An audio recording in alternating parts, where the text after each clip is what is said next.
Welcome, everyone, to another episode of Thrive Loud with Lou Diamond, connecting you to the most inspiring and amazing people that are thriving each and every day. Today's show is a change of pace for the Thrive Loud community. Back in late June 2017, 5 podcast hosts got together to do a podcast roundtable, sort of a panel discussion. And the main topic we discussed was being a great guest on a podcast show. Our quintet was comprised of Phil Gerbyshak, host of Conversations with Phil, Jeff Gibbard, host of Shareable, Doug Sandler and Strickland from the Nice Guys on Business podcast, and yours truly, Lou Diamond from Thrive Loud. If you're ever planning on being a guest on a podcast show, or you're a podcast host yourself, or just love to listen to podcast programming, this discussion we had was actually fantastic and was really insightful, fun, honest, and a great listen. Sit back, enjoy this special episode of Thrive Loud, the podcast forum.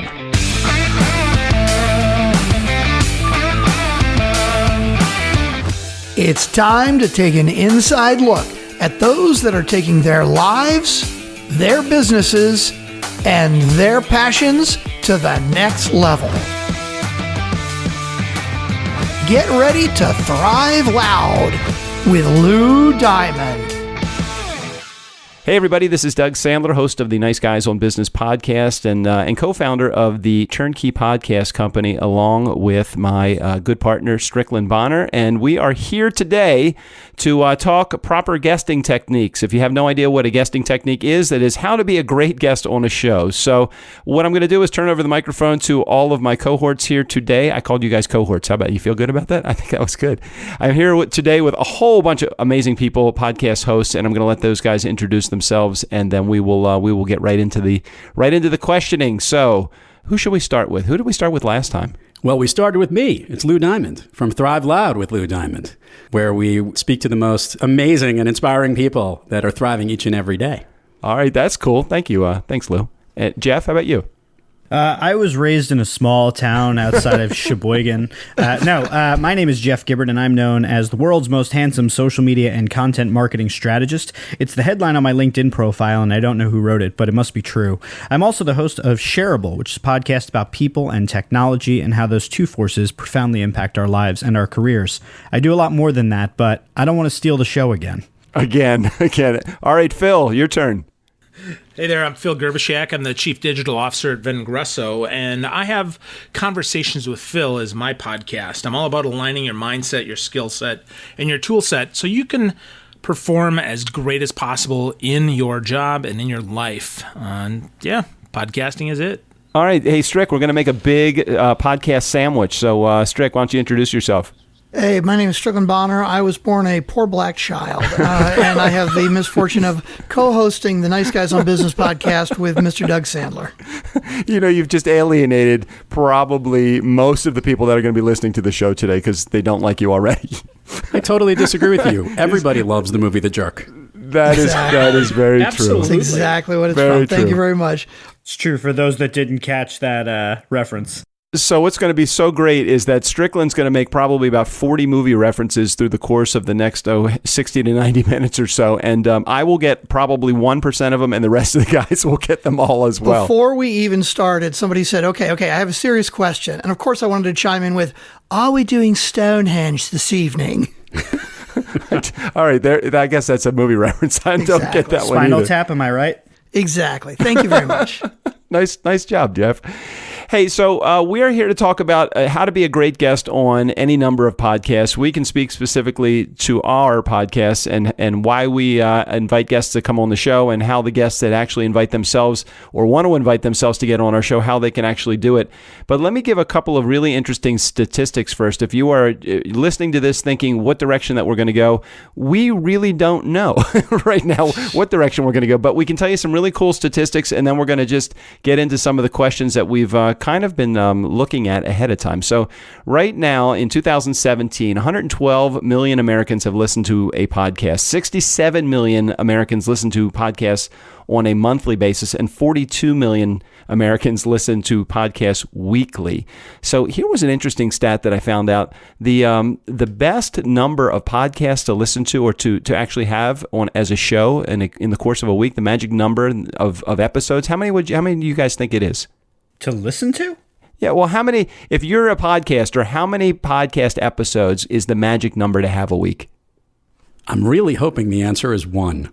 I'm going to go with 3. I'd guess 3 as well. Strick? I have no idea, but I'm dying to know where you get this answer. Okay, so the answer is 5 podcasts per week is the magic number. Weekly podcast listeners consume five shows per week on average, highlight to tweet. Okay, so you can actually tweet that one if you want to. I don't know if that means of the same show, but I can tell you what that pretty much amounts to me. It means to me is that people are listening to podcasts more than ever. And we are all kind of circling and looking for guests that are quality guests. So what would you say would be one of the best qualities of a guest that one, or somebody that can potentially be a guest on the show, would have when they come to you? Any idea? What do you guys think? I mean, I'm happy to chime in here as a starting point. This is going to be as profound as the social media consultants that say make great content, but I'll elaborate. Just be interesting.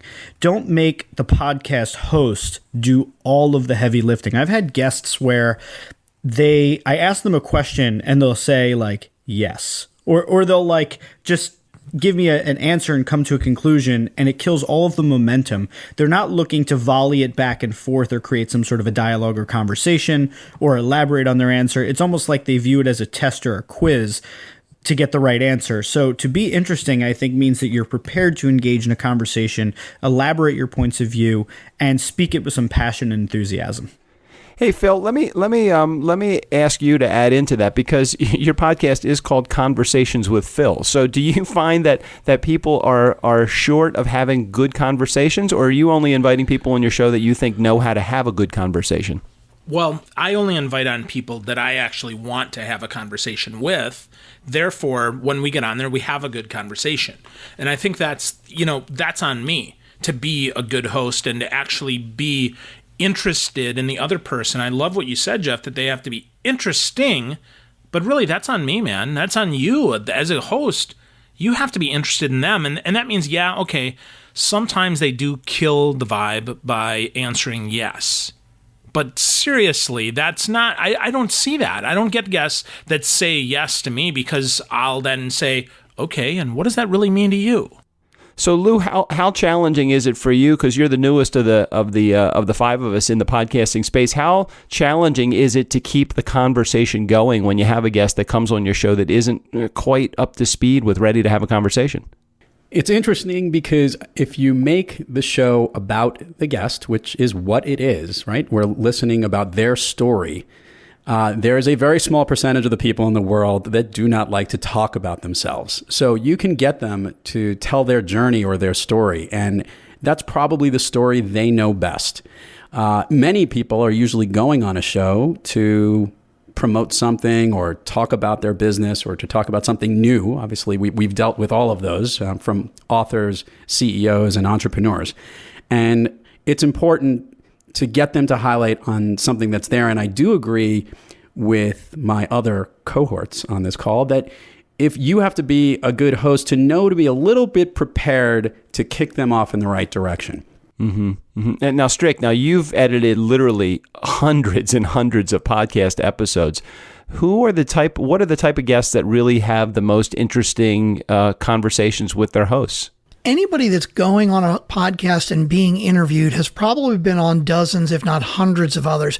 And, as Phil just said, they're probably pushing something. They're talking about something. And I think the important thing is to establish with them up front that, I don't want to just do the same old, because I know you've been on every other show, and I know a lot of guys ask the same questions over and over again. So I'm going to hit you with a couple of questions that are kind of different. And is there something, in the pre-show, you could say, is there something that nobody really asks that you want to talk about? Because we really want to do something different and not just be the same old, sound like an infomercial at 2:00 in the morning.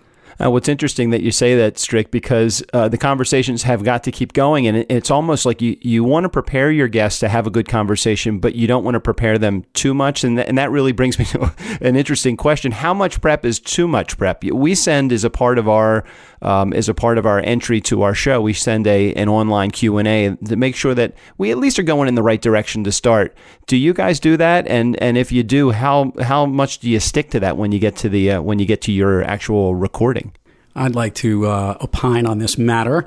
And from two perspectives. I do send out a questionnaire, and it's a little bit more administrative stuff, where they are and, technology information. But there's a couple of core questions on what they want to promote, and I'll ask them a couple of favorite questions that I ask at every show. However, I've been on shows and been a guest on podcast shows where the host gave at least 10 questions, stuck exactly to the script, and it was a boring serious show. It did not have any comment because we were sticking straight to the script. And I think it's very important that you tap into that piece. I think each of us, when you hear a certain comment or some bell whistle that goes off when you hear an interesting point that maybe your listeners would want to hear, that's a great time for the host to jump in and do that. And that list that you've gone on, I find that as more and more shows I've done, the further and further I get away from the pre-planned questionnaire. And Jeff, you've done a couple of different podcasts, formats and series in your career, haven't you? Yeah, we've done a whole bunch, and we're actually, even with Shareable, the idea is that each season we're actually going to kind of reinvent the show and try a different format, or at least tweak what we've done in the past. And I think that, my chiming in on this answer about how much prep is too much prep and all that, it really depends on the format of the show that you have. If you're doing the type of show that has a consistent format, you look at something like Entrepreneur on Fire with John Lee Dumas, he has a pretty standard set of questions. You look at Hack the Entrepreneur with Johnny Nastor, he's got a pretty standard set of questions. But you look at someone like Tim Ferriss, who can talk for like 2.5 hours. I don't know if he's ever talked to, asked the same question twice. And then there's, interview style shows where they bake interviews into kind of a story narrative of the show. So I think it really is going to depend upon what your show is and, what you're looking to value from the guest that you have. I really like that I can't remember who just made the point, but that spark, that thing that hits you in your mind and you're like, well, I have to just dig deeper and explore this point. So I like to have a very loose structure, sort of a flow that I'm going to, but I certainly don't prep them too much other than here's the destination I'm trying to arrive at. Phil, Strick, how about you guys? What do you think? No prep. No prep. Are you doing no prep at all, Phil? No prep at all. Yeah? No, I really, for real, Strick, I don't do any prep. But at the same time, I only invite people on that I've been following for years. I only invite people on that I think are interesting, right? Okay, so you don't get into any situations where you're talking to somebody that you know nothing about because you only bring on people that you already know at least something about them. And that's, if in that situation, I kind of agree. If there's something that you know enough about somebody already, then you're right. Maybe don't do any background at all. That's really cool. It's a good plan. Are you saying, Phil, that you ask the guest to do no prep, or you actually do no prep Both. on the guest? Wow. Both. Okay. So you're just having a conversation. So it's a conversation. That's why it's called Conversation with Phil. Okay, go truly, ahead. If I, for instance, I just got Phil Jones's book. Phil Jones has got a new book called Exactly What to Say: The Magic Words of Influence and Impact. Great book. He's a great guy, but I've been following his work for a long time. I've seen his stuff. I know what he talks about. I know he is all about saying the right things at the right time. Mm-hmm. And frankly, I'm not good at that. So for me, I genuinely am curious, like, dude, right. How did you come up with that? How did that happen? Where did you get that? Give me some examples of how that makes some sense. And then I dig deeper on anything that I don't understand because I am curious. I invite people on either A, that I know well enough that I can ask questions, or B, like if I see that they've got a cool book and I don't know much about them, I am genuinely curious. I ask questions that I want to know. And I think that is what makes my show a little different, and that I don't prep. And I don't prep them because I want them to talk about them. Do you really need prep? Hey, Doug Sandler, how did you, you were born a poor black child in Chicago. How did that happen? I mean, come on, man. You know your story. If you don't know your story, you can't be on my show. I won't publish your stuff. I had one guy who, seriously, he made me pause 4 times during the show because he wasn't ready for the question I was going to ask. I'm like, dude, you suck. I'm not publishing your show. I just wanted to Interesting. clarify what he was saying, though. I think for him to assume that Doug is prepared to talk about himself and be on your show means that Doug will never be on your show. So, that goes without saying. And to add to it, I also had Phil Jones on, and I actually, one of the things that's there when you get into the conversation, the goal is to, and this might sound a little woo-woo-y, you want to tap into their genius, whatever the thing is that is most interesting. And Phil, who happens to be an unbelievable salesperson and is knowing how to guide the conversation and to sell it, he literally made me walk into traps of conversations on the show. I go, let's play this thing out. How would we work this sale in this situation? And we went through it. That was awesome and engaging and enticing and something that people want to listen to. Well, the challenging part, I think, and somebody chime in with a comment about this. The challenging part is, don't you want to share something unique and new with your listening audience? And you feel like if you're asking a guy like, and I don't know Phil Jones, so I apologize, Phil, for not knowing him personally. But you get a guy like, I don't know, let's just take Gary V on the show. You get a guy like Gary V on the show. You can't ask a guy like Gary V, hey, tell me a little about yourself. You can't approach him from a perspective of not knowing anything. So are you saying you're only having people, Phil, on your show that you already know a little bit about, or will you just go cold? So I do ask for a bio. That's the only question. I read their bio so that I know enough. But truly, I will ask. I don't give a crap if it's Gary Vee or not. Okay. I'm going to ask the question because while we all know who Gary Vee is, right. I bet you there's plenty of people who don't. That's correct. Right? And that's not saying that Gary is not famous, but come on, right? If there's 100 million people, 200 million people that follow Gary Vee, that is only 10%, not even 10% of Facebook. Right. 2 billion on Facebook. So people don't know who Gary Vee is. Okay. So there's fair. no reason to assume that people do know our guest and that have just a little bit of origin story of, hey, Gary, you started a wine library and now you're this famous freaking entrepreneur. Cool, right, dude. Right. Hey, so we kind of got ahead of the turnstile a little bit because I really wanted to chat for a minute before we get into some of the depth of the conversation and what the conversation is going to sound like when they're actually on your show. Let's talk about for a second where you actually find your guest. I got this really interesting infographic from Tom over at Interview Valet, Tom Schwab, and one of the things that he says is the best way to get a podcaster's attention is through personal introductions, number 1, through email, number 2, through live events, number 3, and from handwritten or notes, number 4, and social media, number 5. Where do you guys find your guests, and how can they find you? I'll jump into this being the master connector that I am. I know a lot of people, and that's where I started from, right? So whether it was people that I felt was a really great story to go with, and I wanted to establish that relationship, I started with them. And the minute that we started airing shows, other people were popping up and other things were coming in almost in a viral effect. People are listening. People are talking about it. We're spreading it out through social media.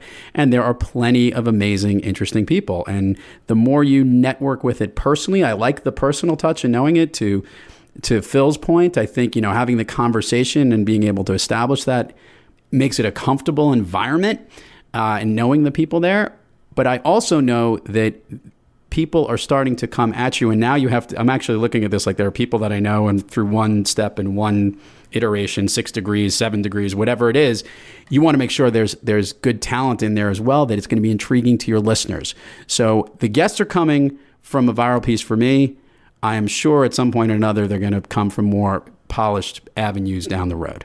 So, Jeff, you've been in the podcasting space for quite some time. I think probably maybe even the longest out of all of us here. I don't know how long exactly you've been in it, Phil, but Jeff, I know you've been in it a while. You're probably bombarded by guest requests. So I actually would say that I kind of get it and go after it from like every angle. So I think the one that I would just put out there first and foremost, because our listeners probably should hear this, is that one of the best things you can do is if you want someone on your show, just go ask them.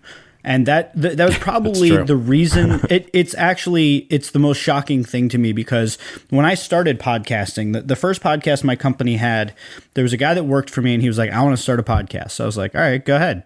And he started getting these awesome guests, like names in our industry. And I was like, how are you doing this? And he's like, I just emailed them and asked them if they want to be on the show. And I was really impressed by that. I was like, wow, is it really that easy? And then I started doing it myself, and people started coming on. And I think too, Lou, I think you just brought this point up, but like once you kind of start publishing, then it starts attracting attention. Other people are like, hey, I want to be on your show also. And likewise, I also have a pretty substantial network. But I don't know if this is getting too far ahead of ourselves, but the more that you have your editorial plan out in front of you, like we know exactly what topics we want to cover in season 2 of Shareable, and we have designed, here are the 15 or 20 topics we're going to go deep on, and then we just found people that we want to fill those slots. So we'll have like our primary choice and then a couple backup choices, and that's who we go after for those things. So I think the more you know what you're looking to convey and communicate on your show, and the more value you'll be able to provide to your listeners, because you can go and find that exact right type of guest. Going back to that infographic that Tom Schwab over at Interview Valley sent over from, it's called the Podcast Pitching Survey.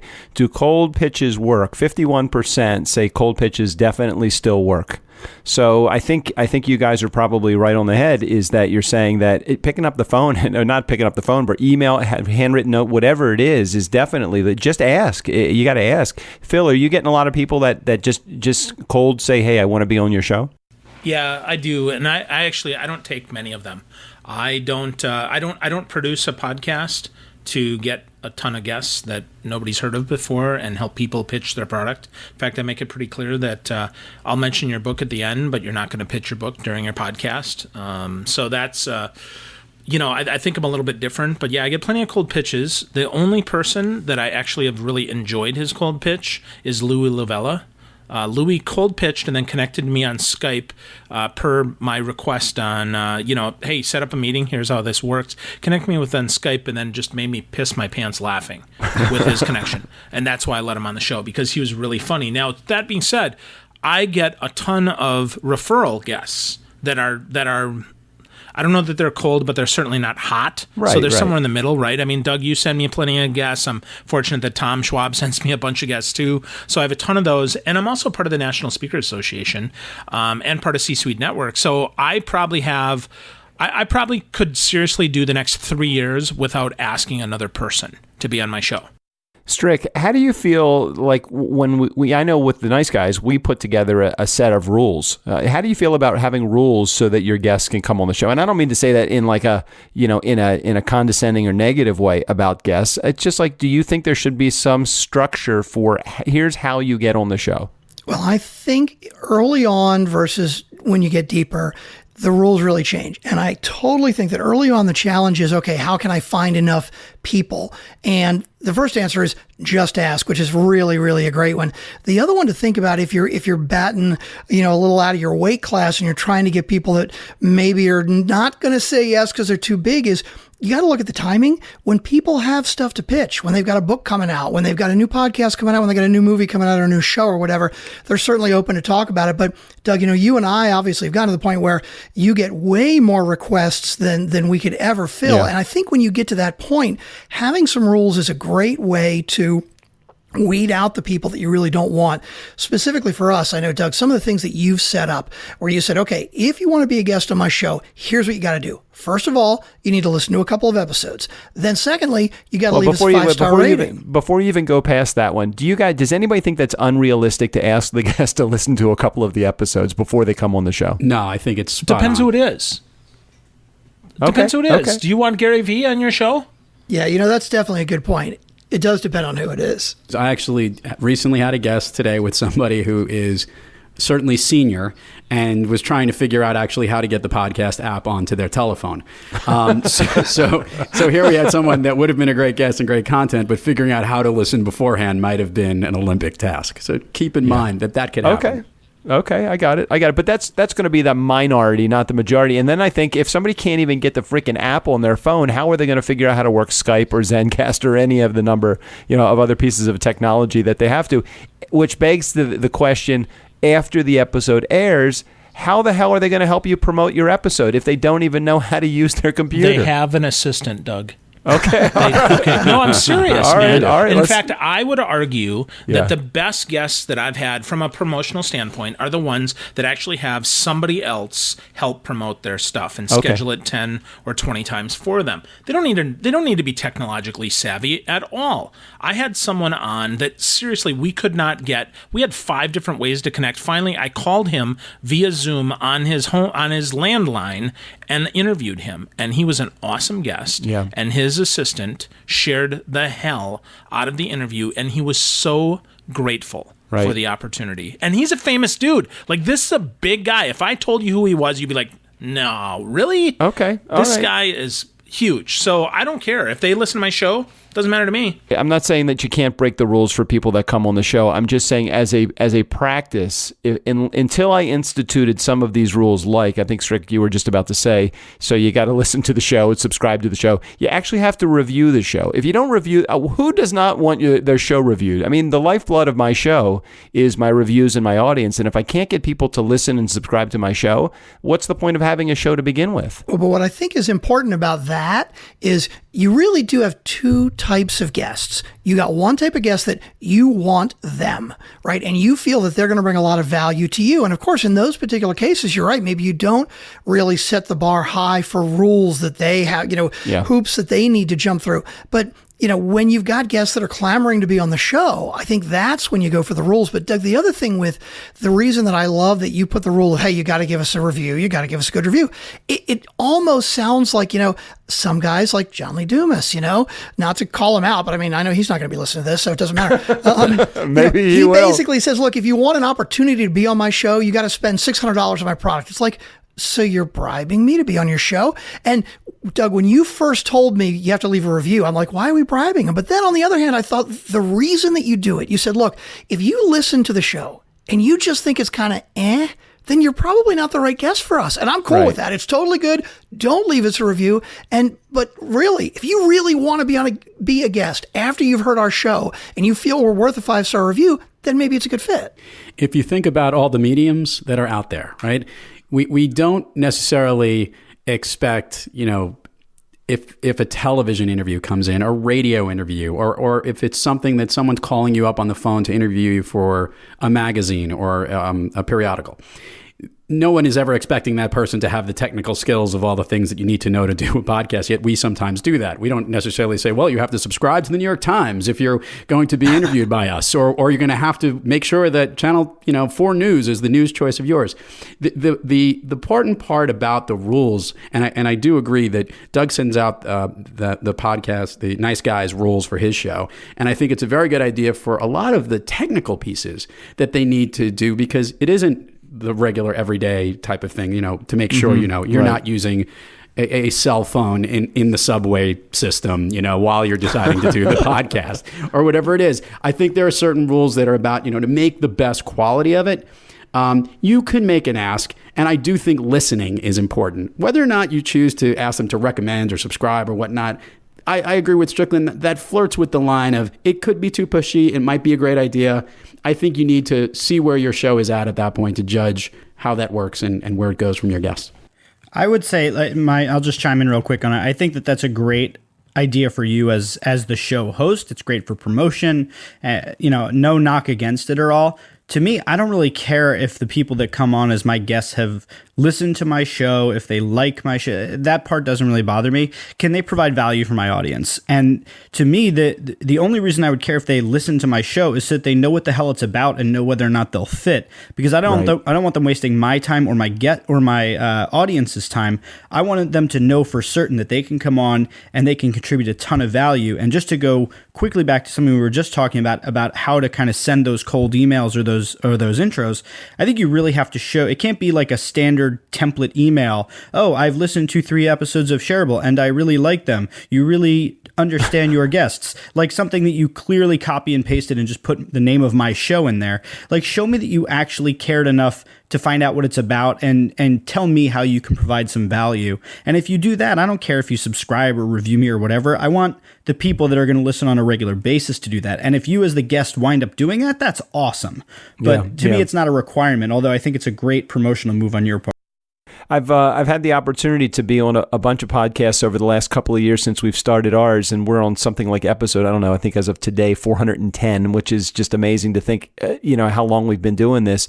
But I very rarely run into another podcast host that actually asks for us to listen to the show. And I keep thinking, well, how do I know as a guest, like the slant? I mean, am I going to pick it up very quickly from the host? I like to know if there's fun banter back and forth. How strict is it? So from a guest perspective, I think that don't our guests, don't they deserve for us to share with them the proper way to approach our show? You're going to approach NPR a whole bunch different than you're going to approach the Joe Rogan show. Is that how you say his name? Joe Rogan. Well, Doug, it's very important to know, look, obviously it took 407 episodes for a guest to get on your show to say, tutu's optional as the attire recommended. Right. Look, the guest can listen. I think the general idea is you want to get a feel for it, but when you're dealing sometimes with famous people, very, busy executives and whatnot, and they don't always have the time to get everything all settled. I think the understanding is to know at least what the show is going to be about.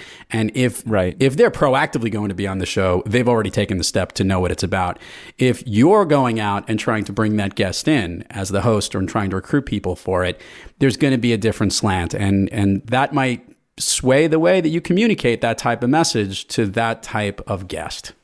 Strick, I want to start with you with some nuts and bolts. From technology perspective, what do you think the best guests show up with? I mean, what are they coming to the table with technology wise that would make it an ideal situation for both the host and the guest to arrive? Well, it's certainly important to prep a guest ahead of time and say, look, this is what we really prefer that you have.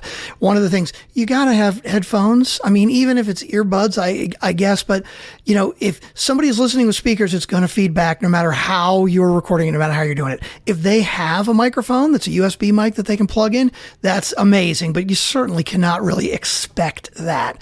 But it's definitely important just to set the rules ahead of time and say, look, if you don't have, let's say, a mic that is a USB mic that plugs in, and you at least have to have headphones, and tell me what you do have so we can make sure and make it as good as it possibly can be. I don't want to get a call on a cell phone from the subway or, talking on speakerphone with, that just doesn't work. So you can only set the bar so high and have so many expectations, but you do want to make sure you set those expectations up front. So, Phil, you mentioned a little bit earlier that you had a conversation with somebody on a cell phone, and are you comfortable with that in regular practice, or do you kind of encourage your guests to have professional sounding equipment? Yeah, I encourage them to have professional sounding equipment. For sure. I mean, the better the audio is, the more the people will listen.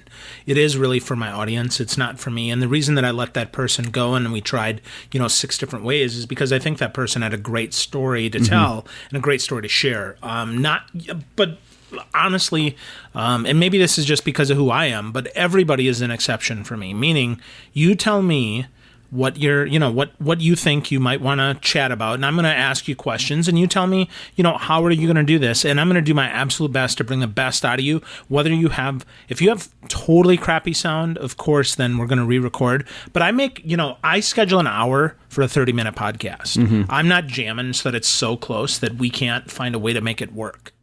Right. And how about you, Jeff? I mean, I know that you do a lot with the intertwining between technology and today. Can you share what is the ideal guest arriving with for your show? I once had a woman call me from the back of a car on her way to the airport from her cell phone, and I was like, "That's how Gary Vee called when he was in his limo talking on his earbuds." And I'm like, "Fuck, yo, come for real? on." I'm not even kidding you, and this is because I wouldn't give a shit, and I don't care who somebody thinks they are. I'd be like, Gary, we'll do this another time, or we won't do it. Seriously, I would be like, show some fucking respect, be in a quiet place. You have a mic. You do all of these videos. Show my show the respect. I put a lot of time and effort into this. Don't call me from the back of your Uber. So that's just me. I'm sorry. That would piss me off. But no, I see how you have your studio set up. You've sent me some really cool pictures of how you have your office studio set up, and I know you care about it. So for me, I think the big thing is I don't expect everyone to have an EV 250 mic and soundproof walls and stuff, but I do expect at least that they're going to be in a quiet space, preferably if they can. Obviously, this is not a requirement, but a space that's not like a super echoey hall. I don't want them to be in like a concrete room, where like everything they say is going to be bouncing off the walls and echoing. Hopefully they'd be in like, a carpeted, quiet kind of room and at least have headphones. That's my kind of barrier to entry, is like be in a quiet room with headphones, and from there everything is kind of steps up. And on our side, we've actually toyed with the idea, if we can get to the show to a certain point of monetization, where prior to the episode, we would ask the guest if they have a proper mic, and if they don't, we have an extra Blue Yeti that we're thinking about just FedExing to the guest each and every time, and with headphones, saying like, here, you'll need this, and setting it up properly at the right setting and all of that. I love the monetization that they got going on that show. We got to talk after this webinar. Yeah, if we get to that point. We're not up to it yet, but if we do. Okay, just making sure. It's a pipe dream for this point. Yes, you're about to ask, Doug. Yeah, so Lou, I know because you're newer in this, and you've had a whole bunch of trials and tribulations early on with just, we've talked about it since we've been coaching you through a lot of the process of how to find the ideally prepared guest, for your show. What have been some of the frustrations that you've experienced with guests coming to your show not prepared technology-wise?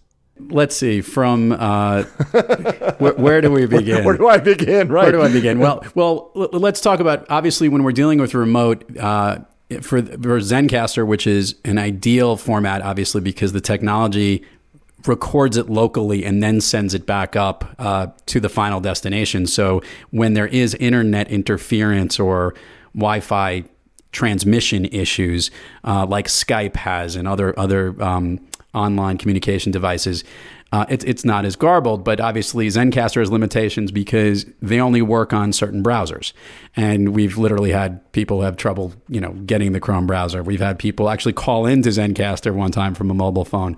I've even had instances where we had one particular guest where we go through the whole thing and they cut out of the window right at the end. So I didn't get actually their uploaded file back up because they cut the cord too late. So I never got their version of it, which fortunately eventually we did rescue it, which is a kudos to the folks at Zencastr. Give them a plug.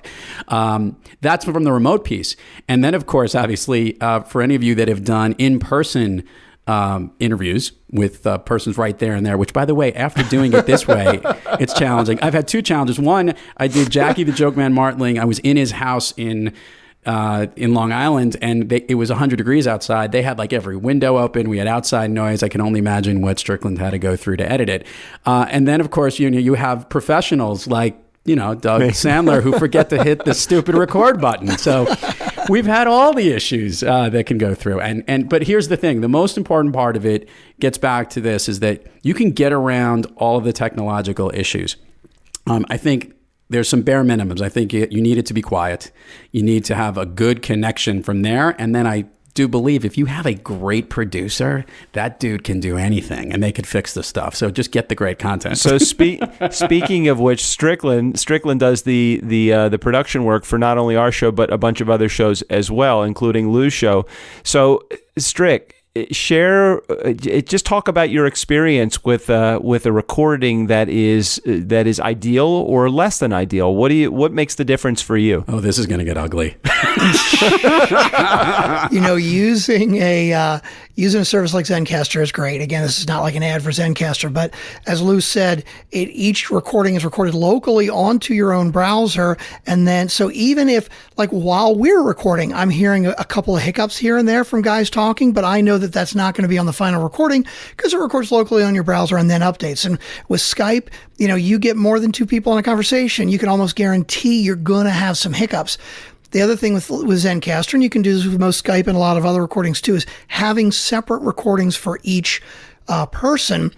When you did that, Lou, specifically when you did the remote, you had your recorder with the two mics facing opposite ways, and it made it really easy to minimize the noise in the opposite channel when the other person was talking. So there's a lot of so much of it does start with, hey, if you're in a quiet room and you have a decent connection, I mean, that's 90% of the battle right there. Phil and Jeff, I'm curious with you guys, how do you do your production, or do you do your own editing, and what kind of tech do you guys use to do it? I don't edit myself. I have a producer that just slaps a beginning and an end on and then normalizes the sound. I don't do heavy production at all. Don't edit out the ums or the ers. And as much as I would love to add a cool intro like you guys have on Nice Guys, where you guys shoot the breeze for a few minutes before you actually do the interview, right now that's not in the cards for me. Wait a minute, they have an interview? Well, I've only listened through once. Okay. So the one I heard, and that was the one that I was on, actually, yes. That was good. There was an interview. That's one more than Strickland has listened to all the way through, and he produces the whole fucking thing. So back in the day, I used to do all of my own post-production, and, still to this day, I've done most of my own intros and outros, sponsor clips that I insert in the middle and all that stuff. I generally do a lot of that, but the actual episode production now, I've since brought in an audio engineer to work on. But we've also upgraded our equipment over time, and now we have this really kick-ass studio. So oftentimes it depends on what our recording looks like. So if we have, a web guest versus an in-person guest, things might be a little bit different. But I use an audio engineer, and I honestly think that anybody that can afford to really should. But I do think in the beginning it's helpful to do your own audio editing so you have a sense of what you can and can't ask for, and have a reasonable understanding of how much time that's going to take. Note to self, call Jeff and get old equipment for me. Okay, thank you. Yeah, that's cool. So we get a guest that's on the show. They have the right equipment, and now we're about to talk to them about the show itself. So what are some of the no-nos for guests that come on the show? I know our biggest no-no is there is no selling, and it's not because we hate having people sell on the show, but it's the most ineffective way to approach a podcast is come on the show and sell. And I always tell my guests, hey, come on the show. Let's have a conversation. Let's get my audience to fall in love with you. If they fall in love with you, no matter what you do and what you sell, they're going to want to buy it. So we don't have to sell. Do you guys take a similar approach, or do you have a different approach? Well, in my book, 7 Ways to Podcast Effectively. Same exact way, guys, right? I mean, I hate selling. That makes me want to retch when people pull stuff like that, when they say, on page 37 of my book, we said that, or, when I'm coaching people, and, coaching classes are available at coachingwithphil.com. It's like, bleh! Right. You make me sick. So, don't sell. Just be yourself. Answer my questions. And then I promise you, I will plug you at the end of the show and ask you how we can get more of your awesome. If you're awesome, and if you suck, then nobody ever hears your show. Yeah, there's a great quote from Steve Martin, which is, be so good they can't ignore you. Yeah. And if your guest is so good and their content is so great, it's going to sell themselves, and they don't need to push anything. And that's the key, is to bring out the greatness of each one of those guests. When you're trying to grow your podcast, everybody says, well, look at what the guys who are really successful do, right? And sure, I mean, you can look at like John Lee Dumas, right? But the thing is, it's been done, right? I mean, he uses his formula, and obviously he's ridiculously successful, and all he does is let his people sell. But it's been done, and it's been done so many times before. I 100% agree with all you guys. If you can't get the guest to be themselves and have their personality come out, it's just going to sound like everybody else out there. So nobody's going to listen. How about with you, Jeff? What do you experience when a guest comes on and either tries to sell or there's always that hidden agenda, I think, that a lot of guests have. How do you handle it? I think similar to what Phil said, and I think a couple of other people have chimed in about, the one thing that I do is I make sure to let them know in the beginning that they're going to get the opportunity to completely shamelessly plug themselves at the end. I provide a little section at the end where I thank people for coming on, and it's sort of my trade to them. Like, you come on and you give me the time to pick your brain and explore what you know, and at the end I'm going to give you a time where you can just openly, shamelessly plug yourself. So I kind of set that up. On the other side, I do think that there's a really fine line between selling and talking about what it is that you do. And I regularly talk about what I do, and I'm very proud of the work that I do, and I don't think of it as selling when I talk about it with pride. And when other people come on to my show and they talk about courses they've put together or projects they're involved in, provided that they don't start droning on for a couple minutes, but if they do, then that's my fault as a host. I'm supposed to redirect that back to productive conversation. So I work really hard if I see that coming up to say, and we'll definitely give you a chance at the end to talk more about the work that you do and how people can connect with you. But let's dig a little deeper on this topic, and kind of dig in there. So I don't have a lot of rules like that. I think, and maybe I'm just giving myself more credit than I'm really due, but I think I'm a pretty good host in my ability to re-steer the conversation where it needs to go to be valuable for the guest. And, Jeff, I really agree with you on that. And Doug, I know you don't really specifically encourage guests to do that at the end, like their shameless plug. But, if a listener has been listening to an interview for 15 or 20 or 25 or 30 minutes, right? If they're still sticking around, clearly they are interested in this guest. So they're going to be interested in what the guest does and what the guest has to sell. And Jeff, I think it's a great point that when you get to the end of it, if they're still there, absolutely, you should give them a shameless plug, because not only have they given you their time, so of course they want to try and get the sale, but anybody still listening is probably really interested too. Yeah, I do enjoy having the guests that come on the show that when I ask them the question, do you have, before we even open up the microphone and hit record, do you have anything that you want me to lean into or lean away from? And part of that question is there anything that you really want me to promote? If they say, I love the guys that say, no, don't really have anything specific. I want you to, try to push. That to me is ideal, because then I always feel like the guest has no specific type of agenda.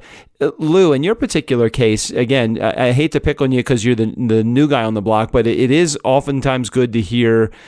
Sometimes I forget some of the things that I did early on. How much leeway do you give a guest that's coming on your show to promote things, because you want to have that I know you're striving to have that A+ guest on your show all the time. Yeah, and I'd say the guests are pretty good at not, they at least are savvy leaders enough to know that they've been successful, whether they've been growing their business or their companies, that isn't the way that you sell effectively. You tell your story and why you do what you do and why your passion is, and lead with that. Yet saying all that, I had an entire episode with Jackie the Joke Man Martling where he started off literally pushing the book right out of the gate, and I said there'll be time for this at the end, that. But with that, I think the harder part is driving the conversation. It's kind of like when to steer the horse back on track. They might start going in a direction that leads that way, and it's a great opportunity to start pulling back in. Let's talk a little bit more about this, and they know that they'll be able to plug it. And in the worst case scenario, you have a producer that can edit and cut it out. Wow, that's relying a lot on your production company. That's what's up. That's a pretty ballsy move. No, that's a ballsy move. Be like, hey, this whole pitch is great, but we're going to cut this in post. We're going to check that out. Yeah. We're going to leave that on the cutting room floor. Hey, Phil, do you have anything to add in about guest selling? Or I can't remember. Did you already add into that part of the conversation? Well, I added a little bit, but I think I've actually stopped people in the middle of their pitch and let them know that they're done. Like right there, you've pitched enough. Interview's over. We're done. Thanks for playing. Because it's my show. Yeah, for sure, man. I mean, really, if you're a jackass, you don't belong on my show, and you totally disrespected my audience by being a pushy prick. And so you're done. Let me push back for a second, because, again, I'm not doing this just to be controversial, but I'm doing this in referencing an earlier part of the conversation. You don't fucking prepare for the conversation, so how do they know? How do they know not what to do? And again, I'm just saying this tongue in cheek, but good question. Yeah, 90 seconds before we go live, I just say, you don't need to pitch your stuff. We'll get to that at the end. If you do a great job, I promise I'll be your biggest fan. And most people know me well enough to know that I am going to be your biggest fan. I mean, really, if you are good, I will promote the crap out of you. And if you're not, you're right. You won't be on my show. Now, I love the direction that you go. Sometimes it's a little challenging to figure out, okay, well, how much prep is enough prep? And then if you don't prep them enough, then you haven't given them any information. If you prep them too much, then you feel like it's a little too structured. Very challenging to. And then they do this only a few times in a lifetime. We do this every day. In our case, we do it 5 times a week. So it's very challenging to walk that line. Well, and it's tough to put on the face sometimes too. I just edited a podcast of somebody whose name shall remain nameless, of one of the guys that we produce, and he was interviewing somebody, and he was really calling bullshit on him a lot, right? This was a startup company, and it was a company that was, doing relatively well, but it was so obvious the entire interview that the guy whose podcast it was, who was doing the interview, was kind of like, not buying it. Like, I don't see the value in this product. And he was kind of trying to be polite about it, but I could totally hear it in every question. He's like dripping like, but why would people buy this? Why would people subscribe and pay every month for this? All right. And, So sometimes it's hard not to do that.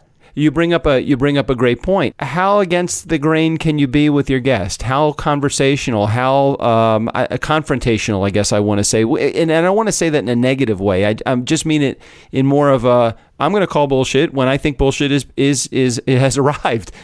Do you guys do that on your show? And should a guest be prepared to have a conversation that might go in that direction? I think a guest should be prepared for pushback, but I think if you're going to play gotcha journalism or try to make your guest look like an idiot, then you're probably in the wrong business, because you're going to quickly burn a lot of bridges and make some people upset.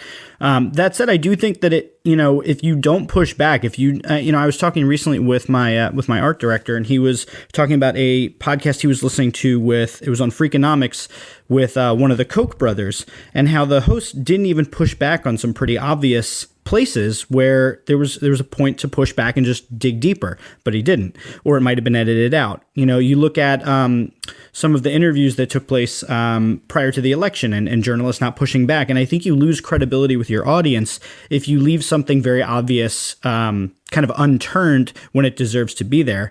I've had a guest on my show who I did a very similar thing to, just because I was trying to give this person a chance to really explain what they meant, and he was giving me very surface level answers, and I wanted to give him the opportunity to go deeper and to showcase his knowledge and to provide some value for my audience.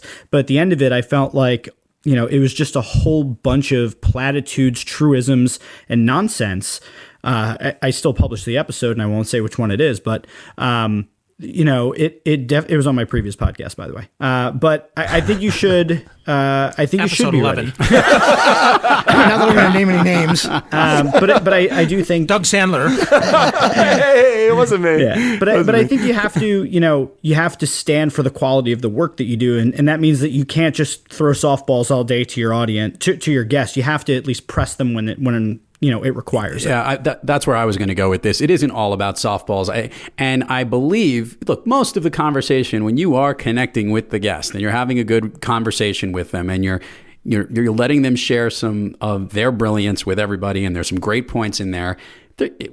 What the audience might hear something as well, just if you're hearing it as the host, your listeners are too, and they'll respect you as the host to be able to push back on the things that you really question, like, calling bullshit on something, or being able to hear that someone might not be as genuine as they really are, or going in a direction you might disagree with. That's a conversation.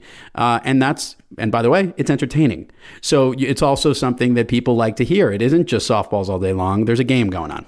I think that the idea of avoiding confrontation or avoiding something that's a little controversial it doesn't bode well for who you are, for who one is as a person. I think that if your personality, unless you just are a yes man and you just want to kowtow to whatever people say, and I think that part of the popularity of our show is our guests know, or our audience knows, that we don't take bullshit on the show. And I'm not saying that in a confrontational way, like we don't want people to come on the show and share information and have a great conversation, but it's not going to be those list of 10 questions and the 10 answers and the sound bites. We are not looking for a sound bite. Doug, having said that, I think you might have been a little harsh when you told Gary Vee he didn't know shit about wine. that might have gone a little far. You think so? Yeah, a little bit. All right. Well, I can't take it back now. It's too late. I guess so.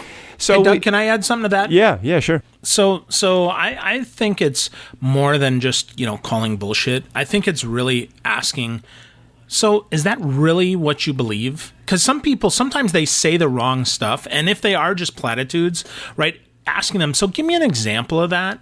I don't think you have to be confrontational, but I do think you have to call the elephant in the room, because if you can hear it, if you're interested and you're paying attention, you owe it to your listeners to ask a follow-up question, because otherwise it's out there like, dude, he didn't even ask the question. Come on, man. That elephant was right there and he just skipped it over? What the hell? Yeah, but that's the beauty. See, that's the beauty of the way that you run your podcast, Phil, is that you have a conversation. And again, part of the name of your show, Conversations with Phil, is all about that. You ask a question and you listen to the answer. And, the five of us are here today because I think what we all do is we ask questions and we listen to the answer. We don't ask the question, let the guest answer, move on to the next question. It's let's have a conversation with people. And I think that the reason why we align with each other so well is because I think we really all run our pod. Now we have completely different personalities, but we all run our shows very similarly with our guests, I think. Yeah, I think that's the best part. Doug, I think what you just said right there is important because it's a good idea, I think, to come in with a list of questions, some ideas of things to ask, just to make sure you can keep the conversation going. But you should throw that out the window as soon as you can. You don't want to just ask what's on the list. You want to respond to what they're saying. Totally my goal. Exactly. You said it so well, Strick. I never thought about it. I have a list of questions that I can't wait to throw out the window because we're just having a conversation. Right. So let's move on to the next thing because while we want to be able to provide our audience with amazing amount of value, the guest also has to provide some value back to the show itself. So what are some of the expectations that you have? And again, I think we're going to have some different answers here. I know what my nice guy rules call for, but what are some of the expectations that you have from a guest perspective on helping boost and promote the show once the show airs? I actually would hesitate to say that I want them to promote before the show airs. That's actually one of the things that I'm working on is putting out this list where they know that they're going to come out on the following Tuesday. We'll give them the heads up ahead of time and ask them to do some of the plugs. Hey, check me out on this particular podcast that comes out because I'm going to promote the heck of it anyway.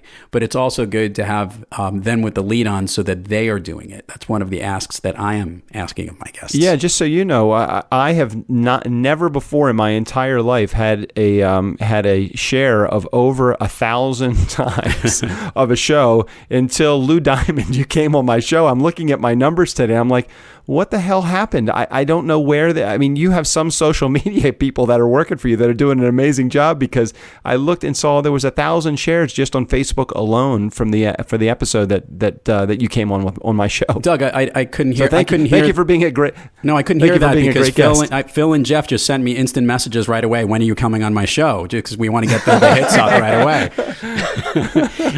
But that's so true. But that actively promoting it is key, and there is something to that because you're tapping into both listener bases. You had told me once a guest that I have coming up. When he actually did your show, all of a sudden there was a tremendous amount of boost of activity and subscribers. And that's already happening from this one guy who just sent it out and goes with that. So if you want to make both of them, it's the only medium in the world, social media, where you can have the same content being shared by two separate people and get to all different completely audiences, which is amazing, which is what makes social media great, the viral component of it, and driven from two different drivers. And so let your guests take on some responsibility. They want to get the word out anyway. This is good stuff for them if they're promoting, or any PR is good PR. And put the responsibility and onus on them. And my choice is to do it ahead of time, and then I'll take it on from once it comes out. And how about you, Phil? What's your expectation, or do you have none? Yeah, that's interesting because I can tell you that, I run into a lot of folks actually that feel that if you ask them to be on the show, they don't have any responsibility at all to promote the show. Mm-hmm. In fact, they will promote it more if you don't ask them. Right. So I typically, I share it. I let them know that I'll be sharing it. I try my best to make sure that they're mentioned every time that show gets mentioned. And, if they get 100 or 200 mentions on Twitter and they ignore all of them, that's a great sign that they're probably not on Twitter and they're probably not that good at really what they do. Right, so right. I probably am going to stop promoting their show. So that's how I feel. And it's okay. I wish they would promote the show. I wish they would, do a better job of that. But, a lot of that, frankly, it's my show. It's my numbers. They don't see the stats. And unless there's a direct correlation back, do they Do they call up the Wall Street Journal and thank them if they're in the Journal? No, but maybe they should. I don't know that it's the same if it's a good comparison or not, because I can tell you just from our experience alone. I mean, Strickland, chime in because you help on this front as well. I mean, the idea behind the extreme growth of our show, I think, really is because of the engagement that we've had with our community and the amount of promotion that we have had our guests and help our guests do for us. If I look at it and I say we do this as a team, I think that they rally with us as a team and they get excited. Strick, am I off base here? I think every show is different, and every guest, every host has a different expectation for their guests. But I definitely think that us encouraging our guests to be promoting is a big help. And you know what? They can always say, hey, you know what? It's not my thing. I'm not going to do it. Okay. I mean, I guess the question is when somebody says that, hey, I'm not active on social media, or, you know what, I'm just not really going to do that. I'm too busy. We have the choice to say, well, you can't be on the show. But I don't think, Doug, that you would basically say, hey, look, if you're not going to do that, I'm not going to bring you on my show, you know? So, right. Yeah, I think it's a great thing for us to ask. And I do think it's been good for us. But, you know, every show's different. How about with you, Jeff? How do you handle it? Well, I can say that just for me, one, being in social media and content marketing, I kind of see the gamut of what is possible. That said, when I'm a guest on somebody else's show, which I absolutely love doing, I am generally terrible at promoting that.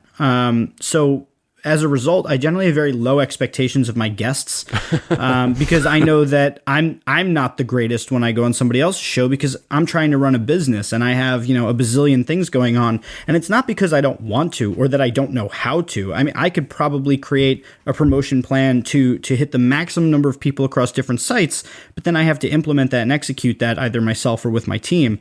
And oftentimes there's just other things that unfortunately take higher priority, such as client work or new business opportunities. So, you know, I try to have a very tempered view on what my expectations can be of other people. And in general, I've always found that having expectations of other people is a recipe for disaster. So I instead have expectations of what our team will do with the episodes, and anything I get from my guests, I see as a bonus, and I'm very happy to have it. And I appreciate them to the extent of the earth when they do it. But it's certainly not an expectation. Lou, what has been your experience with the guests that you've had on your show so far when it comes to the promotion of the episode once it's aired? They've been great. And to let it be known that when you have the former writer of the Howard Stern show, they can also be very odd and weird when they start following you.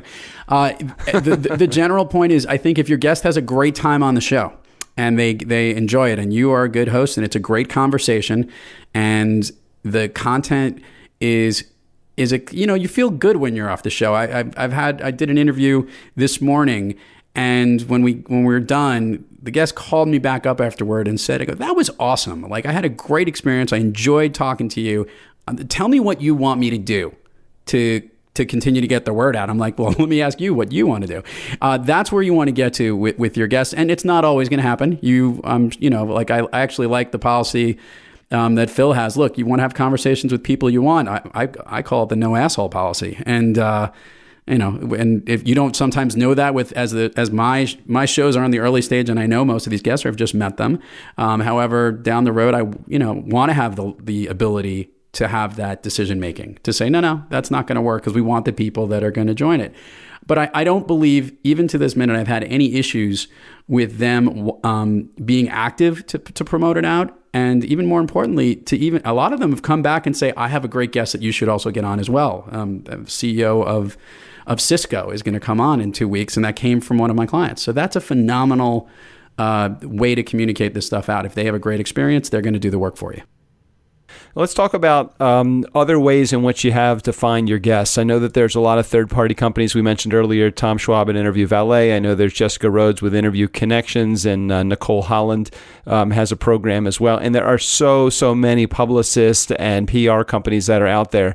Without naming names, any specific issues that you've had with any of those types of third-party? And is there a specific type of third-party that you'd prefer working with over another? I'll chime in on this first just because I've had kind of both amazing experiences amazing experiences that were unexpected, and then also, okay, why is this person on my show?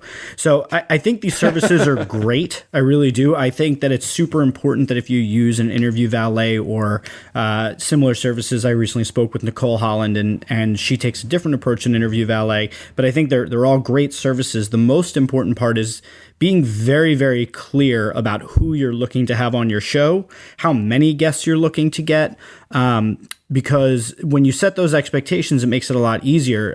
For instance, just a good example, Doug, you send me tons of people, and they're all great people.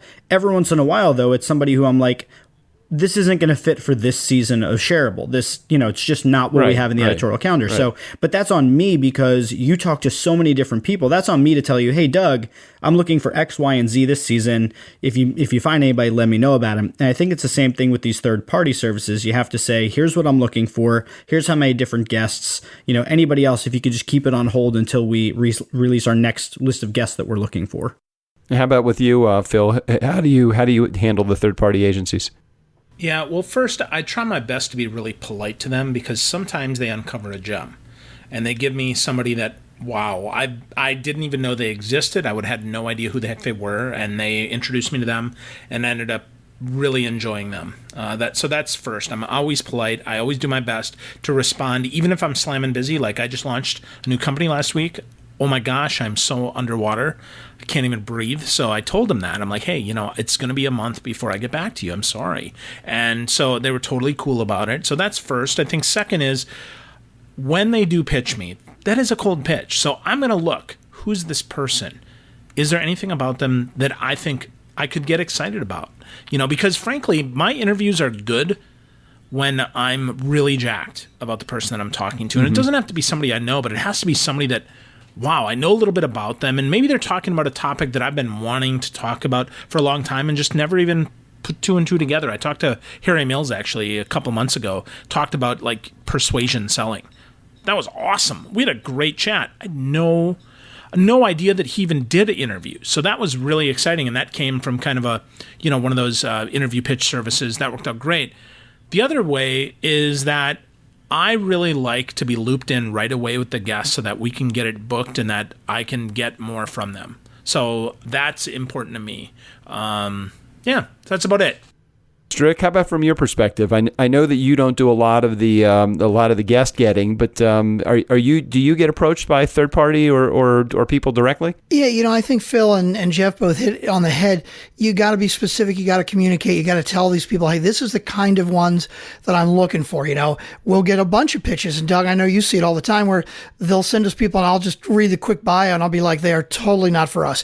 But you don't want to just say that. You want to say, look, this is the type of thing that I'm looking for, or this is why that type of person is not for me. Please make a note and try and hone in better next time. So wait, did you chime in on that, Lou, on that part, the third party? I did not, because I was actually going to ask you guys, would you ever get to the point of a third party that you would basically, after getting maybe a bad experience, that you would not listen to them or not take them in the future? Is that something you can see happening? Totally. Yeah, absolutely. As a matter of fact, I had two guests back to back. I figured the first guest was just every once in a while you have a bad guest that comes on the show.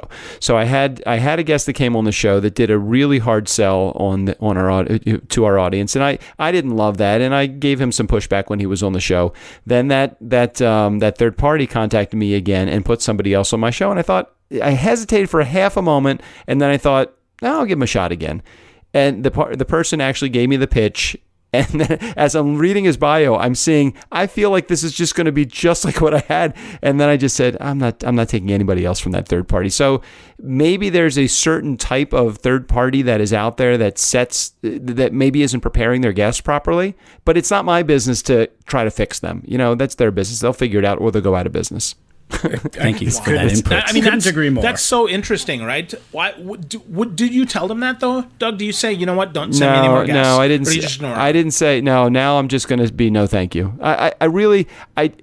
I think that it's very challenging for me to try to fix the world. You know, I had an ex-wife that I tried to fix, and it's very challenging when you try to fix everything that goes on in your life that's wrong. I'm like, this is not my business to tell these people how to do their business. There's enough other companies that are out there.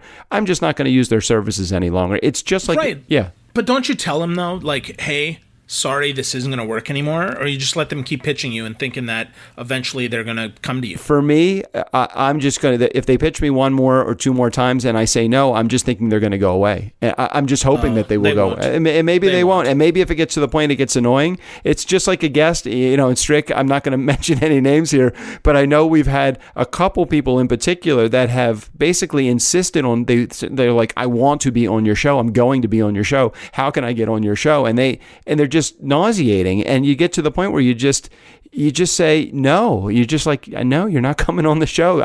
We really don't have a place for you on the show. I don't want to be that way, but at some point you can only, you know, we do 3 interview shows a week, and Strick and I do two shows a week, so we do 5 a week. 3 interview shows. I get probably, what did I say last week, Strick? I got 15 or 20 interview requests. Yeah. I can't possibly handle all of the requests that I get. I send a very polite no, thank you. I'm really sorry. I can't have you on the show. But again, I'm not out there to fix people, and I'm not going to tell them this is why I'm not having you on the show. I'm not going to do it unless you guys think differently. Yeah, Doug just doesn't like conflict. That's my job. I get to tell people no. That's totally right. That's totally right. I'm pretty sure that you guys don't want any in-studio guests anymore. I'm pretty sure that has been rolled out. Like, you'll take the people for the interviews, but to then invite them on for the pre-show interviews, I know for certain that probably is not going to happen anymore. All right. Is there anything that you guys think that I'm missing when it comes to? We've talked about the prep. We've talked about technology. We've talked about Q&A. Is there anything that you guys think that I'm missing when it comes to how to get a perfect guest for your show? It's funny. My first thought, when you said any more questions before you had kind of elaborated on it, was thinking about how somebody could position themselves as the perfect guest. But in terms of how to get the perfect guest for your show, I think beyond preparation and clear communication about what the guest should expect on the show, not necessarily the questions themselves, but kind of what the goal is of the show and what to expect in terms of the line of questioning. I can't think of much more beyond being clear about your expectations and who you're looking for. No, but I like the direction that you were thinking. Forget from the show's perspective, from a guest perspective, what can they do? Is there something different, something that we should cover? That again, I just want to. The purpose of the show was so that if a potential guest is listening to the show, they could say, okay, this is what I need to do in order to position myself very nicely to be on any of these 4 shows, or any number of any other shows that are out there. Is there anything that we should cover from that perspective? I got a few things just real quick that I would put in. The first is write your email or whatever your mode of communication. I'll start with email, but write it like a human being, not a robot. So that's the first thing. And that's true whether or not you reach out on Twitter or whether whatever you do, try to initiate it like an actual start of a relationship. Like if you're going to come on to any of our shows, we're going to be talking to you, and human beings talk to each other. So we're going to try and get to know you. We probably want to know you a little bit before you come on. There's going to be some sort of a connection there. So write your email expecting that. Be warm in it, even if it's a cold email. Write it like a human being. Throw some of your personality in there, and don't just copy paste. So that's the first thing. And then the second thing, and I think this is ultimately all of the cold emails I've ever gotten, the ones that I've responded to, have had this one thing in common, and it's being extremely clear about what value you would bring. I don't give a shit about your credentials. That's, I think, irrelevant. I think not irrelevant, but it's less relevant. What's more relevant is what are 2 or 3 topics you can come on and talk about, and that you can elaborate in detail with actionable things that my listeners can take away from you coming onto my show, because I am obsessive about making sure that my audience loves my show. That is the only thing I care about. And you as a guest, you are simply a conduit to doing it. I only care about you in so much as you can make my audience love the hell out of my show more. So position yourself for how you're going to do that for me and for my audience, and I'll actually talk to you about whether you can come on my show, whether I've heard of you or not. Phil, what do you think? You agree with that sentiment? Yeah, I think that's all good. I think the human part obviously, for me anyway, the most important piece of that is to be as human as you can. I think the other thing is don't be pushy. If I don't get back to you in an hour after you send the email, do not then send me a Skype message, find me on Facebook, send me an Instagram direct message, and then send me a LinkedIn request letting me know how excited you are to be on my show when I haven't even said yes. Because I've actually, and along that same line, don't hound dog me and ask me when the show is coming out when I tell you beforehand that I don't have the calendar in front of me right now. And as soon as I do, I promise you, I will let you know. I have one guest that I'm likely never going to really release her show because she has decided that every 3 days she's going to ask me when the show is coming out. What I'm discovering is that Phil has done many interviews that have either never aired or are going to air at such a future time. You say that, it's interesting. I do have a lot of episodes recorded that I will be releasing, and I know you say that tongue in cheek. I do. But there are probably 15 or 20 episodes that, frankly, I are not going to see the light of day because if I'm not going to be excited about sharing it, you can tell. And typically, actually, now I can tell before I even get on the interview. If it's someone that just rubs me the wrong way, I'm just going to cancel the interview. Yeah. I'm not even going to do it because it's not worth it. I mean, my listeners, those 7 people, they're very important to me. Mom, Dad, I've got a couple brothers, Doug, Strick, and I think maybe it's Jeff, but it could be Lou. I'm not sure. One of you guys listens to the show. Those 7 people matter to me. So I don't want to let you down. Phil brings up a great point because I have been a guest on different podcast shows where they had a pre-show conversation.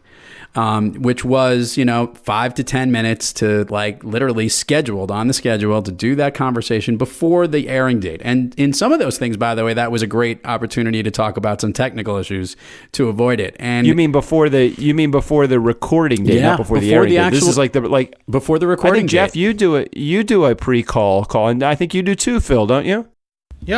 Yep, I do an hour. That's why I book an hour, right? You get 7 to 10 minutes with me before it. Again, if I think that it's going to go great, then I'll let you on, and if not, then I probably won't. Yeah, this was on this particular host did it on a different day, just because the scheduling he goes, let's touch it base for 10 minutes, so we know when you're ready, and it was we found the other time to do it, and obviously you could do that before the actual airing of the show. I like that. I book 50 minutes, 50.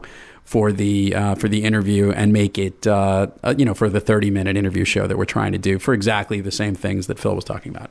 But I think it is helpful to do that. And I don't know if I'd be as ballsy as Phil to basically be like, I'm talking 2 minutes of this guy. I know. Fuck it. He's off. I'm not going to put him on.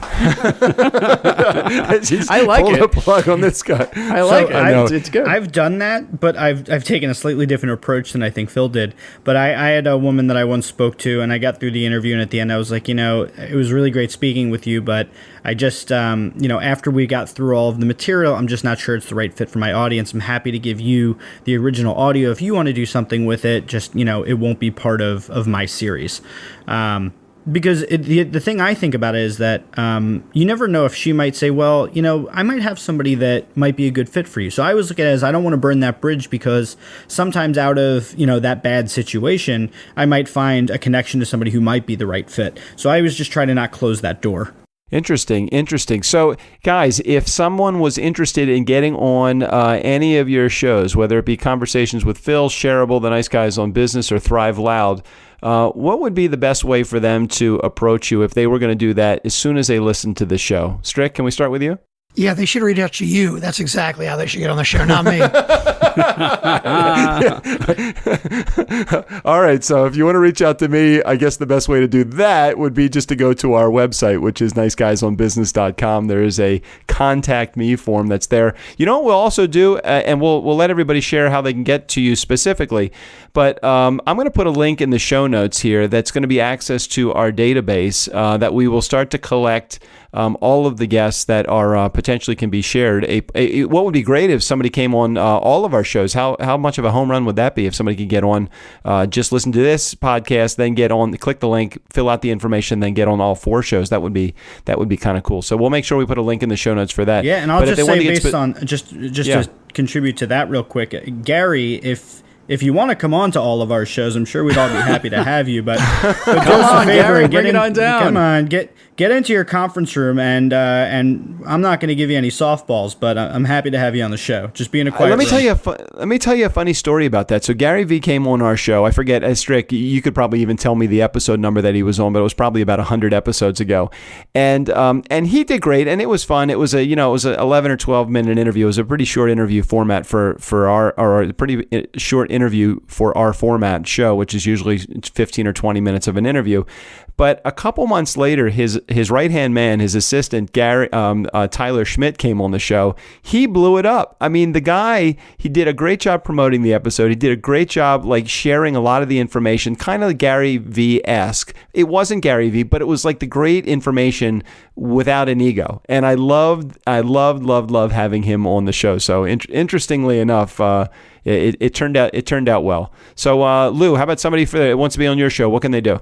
They could find me anywhere in social media at Thrive Loud, or they can go to thrivepartners.net and look at the Thrive Loud podcast site. And way they can send me a message on any of those forums, and it all comes to me in some electronic form, and I will and get back to you is the best way to do it. And Phil, you don't want anybody on your show. I was going to say, while you're asking. Yeah, right. I love that I come off as the asshole. That's pretty awesome. That's probably the first time anybody but my mom has ever said that about me. Doug, you hurt my feeling. Hey, we didn't say it, Phil. You did. You did, yeah, exactly. Oh, right. Yeah, it was me. I did. So, So probably the easiest way, honestly, because Gerbyshak is often hard to spell. If you just find Phil Gerb on Twitter, let's tweet. Have a conversation there. I'd love to, because I will read your tweets. I don't auto-follow anybody back, so I look at that, and I. Maybe I come off as a badass. I'm not. I'm a really nice guy. No, you're totally a nice guy. Totally. I just really, I value the people to value me very, very much. And so if you take the time to connect with me, I promise you, if you want to get on my show and you're not a jerk, you'll be on my show, and I will bring the best out of you. It will be so much fun. I've had a lot of people that have been, first-timers that they've never done a podcast before. They were like, wow, that was really easy. So, while I do have high standards, just be a nice guy, be a nice gal, be a human being. And I promise you, it'll be the most fun that you probably get to have. Excellent. And did we already do you, Jeff? No. All right, Jeff. How about your show? Leaving me out in the cold. Best for last, man. I know you're going to be the best for last. Come on. Like a 3-year lag before people can come on your show. How do they get to you? We are just about fully booked for season 2. I think we have one more guest that we're looking for that is an expert in networking and networking strategies for success. So if that is you, definitely reach out to me. The easiest way to get my attention is on Twitter. Wait, what is it? Networking for success. Oh, they just have to. No. That's the topic. No, if they're trying to get in touch with me, easiest way to get my attention is on Twitter. I'm at Gibbard, and if you're interested in learning more about Shareable and maybe being a guest in a future episode in a future season, on shareablepodcast.com, there's a contact link that I don't think is working, but I'll fix it before this goes live. So shareablepodcast.com, and that would be a good way to get in touch. But Twitter's a great way to start. Awesome. And don't forget, 112 million Americans have listened to a podcast. You could be one of those people that actually has access to those 112 million Americans. They are listening. They need your message. We need you. It might sound like we don't need you, but we actually need you and your message to come on our show. We would love to have you on all of our shows. So make sure you click in the show notes. You'll get access to our database that you can fill out some information about how to get on all of our shows, whether it's Shareable, Thrive Loud, Conversations with Phil, or the Nice Guys on Business podcast that's hosted 5 days a week here by me and Strick. So thank you guys for being a part of the show today. Absolutely. It's good times. You've been listening to Thrive Loud with your host, Lou Diamond. Make sure to subscribe on iTunes or wherever you get your podcasts, and follow us on Twitter and Facebook at Thrive Loud, or find us on the web at thrivepartners.net.